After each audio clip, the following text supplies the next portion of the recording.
ГКМБнын жетекчилигине 961 баягы Кытай мыйзамсыз вид на жительство берилгендиги боюнча бүгүнкү күндө алардын статусу кандай? Тынчтык Курамич, бул боюнча менде так маалымат жок азыркы убакта. Мен тактап Жок, мен бул суроону бербейт элем. Сиз баягы жообуңуздан ушул суроо пайда болду. Кылмыш иш бар да бизде ошол боюнча. Сиз айттыңыз, сотко кетти. Сот чечим чыгаргандан кийин анан чечебиз дедиңиз. Туура.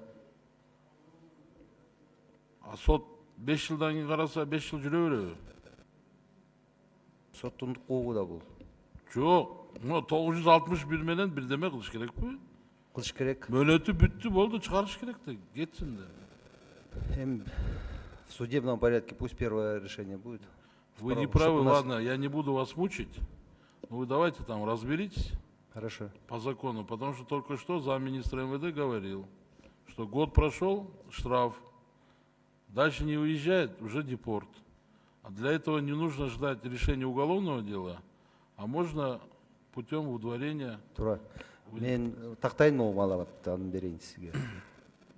Анан кийин сиз айтып кеттиңиз, негизги себеп бул профилактикалык иш-чаралардын жоктугу. Менин суроом, ушул иш-чараларды ким жүргүзүш керек эле?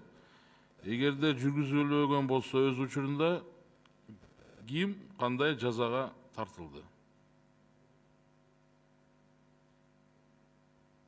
Вы в отношении антикитайских митингов имеете? Ну, сейчас одна только из причин, что отсутствие, значит, разъяснительной работы, одна из причин. Но другая из причин, такталбаган маалыматтар көп бул боюнча. Такталсын, Кудай буйрса беребиз маалыматты. Урматтуу төрага, кайталашка туура келип атат. Туруп түшүнөсүм, а? Вакыт токтоп тургула, кайта. Асылбек эке, мындай да. Мен суроо бербейт элем. Өзүңүздөр баягындай бир жоопторду бересиңер, айласынан анан суроого напрашивайтесь на вопросы, да?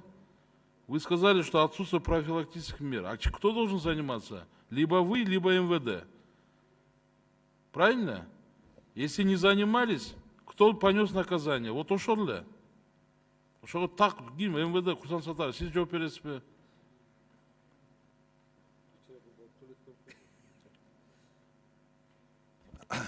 Ички коопсуздук боюнча Ички иштер министрлиги жооп берет биринчиден.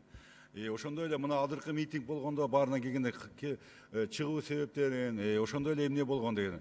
Биринчиден бул бүгүнкү күндө башталган жок. Ар кандай мен ачык эле айтайын, урматтуу депутаттар. Бул жерде чыгып аткандарды мен айта албайм, күнөөлүүлөр деп, шулар деп туруп. Ошону колдонуп кетүүчү күчтөр бар, мен так айтайын, кесел айтайын. Ошого тиешелүү оперативдик кызмат бар. Аны бизде дагы улуттук коопсуздук комитети. Бул боюнча иштер алып барылып жатат. Бирок алдын алуу иштерди бул комплекстүү жүргүзүш керек. Бул жерде ички иштер министрлиги, баягы тоо кендер иштери боюнча билесиз, атайын агентстволор бар, атайын немелер бар. Анан жергиликтүү ошол жерде ыйгарымдуу өкүлдөрү бар, райондун акимдери бар. Ошолор алып барыш керек биринчиден. Эгер тополоң Сиз эң жакшы айттыңыз да. Бул чыккандардын күнөөсү жок. Бул жерде өзгөчө бир күчтөр бар.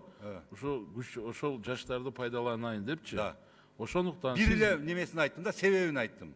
Ошондуктан сиздер ГКМБ өз учурунда оперативным путем ошондойлорду выявлять этиш керексиздер. Кылмыш жообуна тартыш керек. Себеби алар эки мамлекеттин ортосундагы мамилеге мындай чок таштап атат. Эки элди уруштурганга алып барып атат.